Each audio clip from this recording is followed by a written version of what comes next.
Sabe, às vezes, as ferramentas mais simples são as que guardam os significados mais profundos. Hoje, a gente vai mergulhar em uma delas, o maço maçólico. Vamos entender como esse objeto, aparentemente simples, simboliza a força que transforma uma intenção em algo real. Ok, vamos direto ao ponto. O maço não é só um martelo. No fundo, ele é o símbolo da vontade operativa. O que é isso? É o impulso, sabe? A faísca que começa tudo, a força que bota qualquer mudança para andar. É a pura decisão de agir. E para a gente entender essa jornada simbólica, nosso roteiro vai ser o seguinte. Primeiro, a gente firma o conceito de vontade operativa. Depois, vamos ver como essa força precisa ser guiada pela sabedoria. Aí, a gente acompanha a evolução do maço de ferramenta para símbolo de autoridade, sua aplicação no nosso combate interior e, por fim, a gente amarra tudo na síntese, o poder de decidir.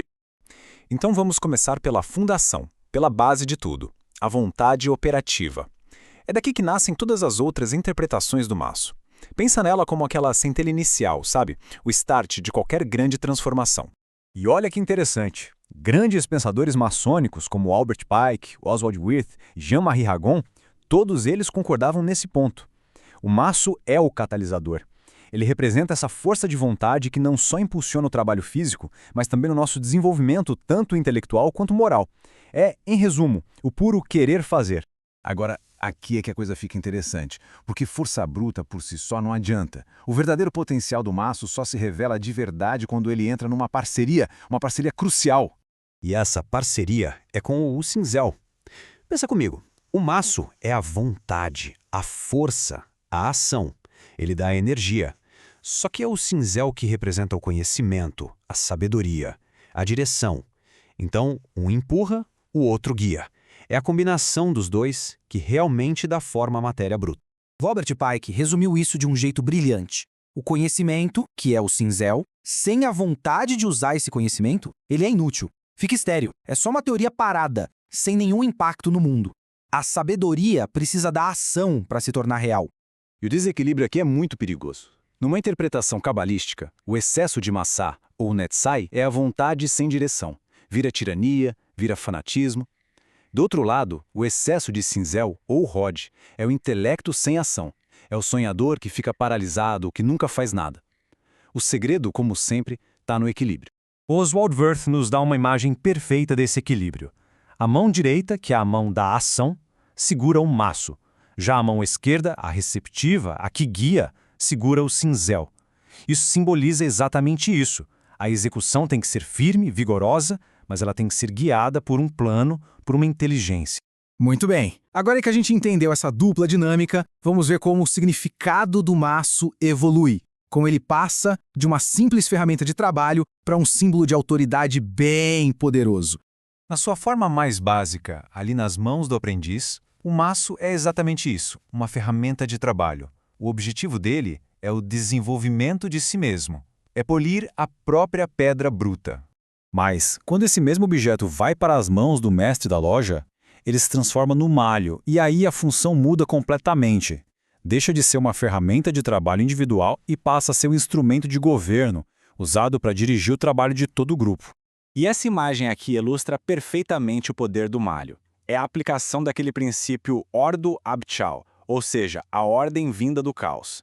Pensa na cena, no meio de várias discussões, um único golpe do malho e o silêncio e a ordem se estabelecem, criando o ambiente focado que é necessário para o trabalho. Ok, a gente falou do coletivo, da ordem, agora vamos virar essa lente para dentro. É aqui que a gente descobre a aplicação mais profunda e mais pessoal desse símbolo, a luta contra o nosso próprio ego. E aí vem a pergunta, né? Tá, muito bonita essa teoria toda, mas como é que se aplica isso na prática? Como é que isso vira uma ferramenta de verdade para o nosso dia a dia? É simples, na verdade. O maço é a força de vontade que a gente usa para trabalhar nossa pedra bruta. E essa pedra é uma metáfora para o nosso ego, com todas as imperfeições.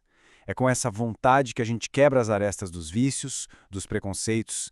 É o esforço repetido, disciplinado, para vencer a inércia e, no fim, retomar o controle sobre si mesmo. Então, a questão central é essa.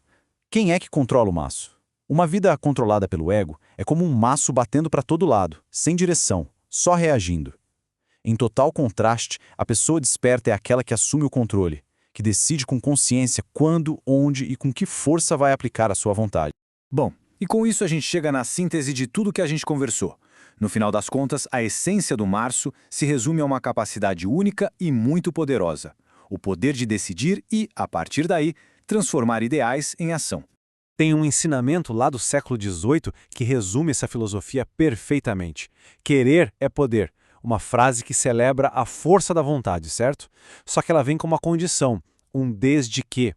Esse querer precisa estar alinhado com princípios maiores, como a justiça e a verdade, para ser construtivo.